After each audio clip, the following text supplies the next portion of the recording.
Hey guys, welcome back to Brick.dad.builds, and today we're doing part 3 of the Lego story. Now we've already covered the origins of Lego, where it started, who it started with, and where the beginnings of the company actually started, as well as how it got its name. We just introduced you to the plastic bricks that they decided to try out and see if they could build a system with. Now, this next video is going to give you an insight of where the plastic bricks that we play with today actually started and came from. So follow along for part 3.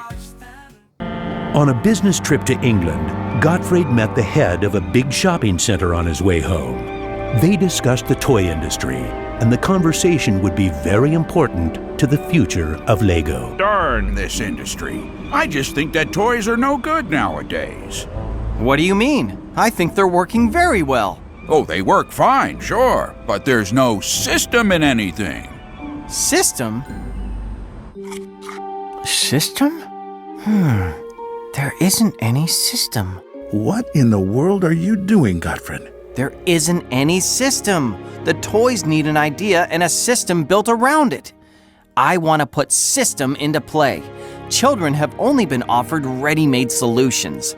They need something different that will strengthen their imagination and creativity. So you're trying to put Lego into a system? Interesting. That same year, Lego started producing the first Lego system of play. Children could now build houses from the Lego bricks. The town plan gave play a realistic town setting, and with this, children learned about traffic safety. My sisters and I could play with the new Lego system for hours.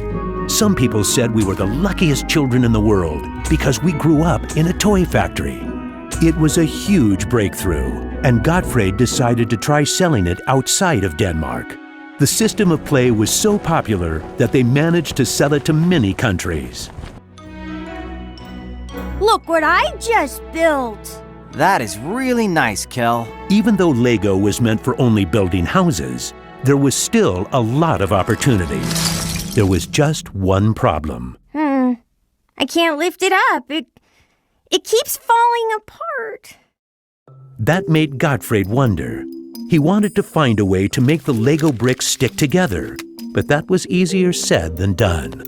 Gottfried noticed that the Lego bricks got a better clutch power with tubes inside.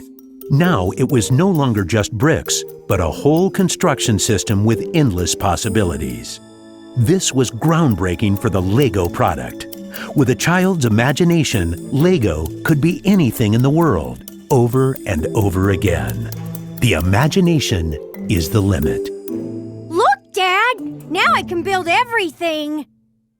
Unfortunately, Ole never got to see how successful the little brick actually became. Gottfried was left on his own, and he had to go through another fire at Lego that destroyed most of the wood production. Just like his father, Gottfried knew that he had to try to get the best out of any situation and never give up. Gottfried took the hard times with his head held high. As sales grew, the company also got bigger. He had to think ahead, and he decided not to resume the production of wooden toys and to only focus on the Lego system. It turned out to be a great decision. Many new models were built, and Lego got stronger in the toy industry. Sir, which one of these do you think is the best? That one. Even though it got busier at Lego, Gottfried still had bigger plans. Now he wanted to build an airport, so it would be easier to sell his toys to the whole world. Like father, like son. It didn't take long to put his idea into action. Only 3 years later, Billund Airport was opened. The many guests and business connections who visited the company always wanted to see the modeling department. Gradually, it got so crowded that it was hard for the employees to keep up their work. I think we better wait a while. Gottfried could see that something had to be done. He needed a bigger place to display the Lego models. I don't want to interrupt, so I'll just put this package of our new Lego train on the table. Just put it there. Train? The idea grew quickly from an exhibition room to an amusement park. And then we could have a tower so you could look over the whole park from above, the whole town. It will be a land made out of Lego. Legoland! Well, it looks interesting, but how many visitors are you actually counting on? Well, I guess, 200, 300,000? 300,000! Even though it sounded like a lot, my dad was actually pretty far off the mark. There were 600,000 guests the very first year. My family and I were there to greet the guests. We've kept up this tradition ever since.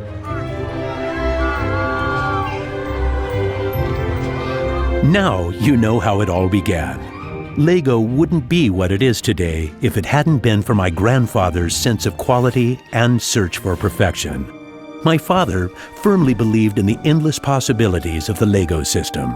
I seek to take the Lego idea even further, encouraging children to explore, experience, and express their own world, a world without limits. And we are still convinced that only the best is good enough, because children deserve the best.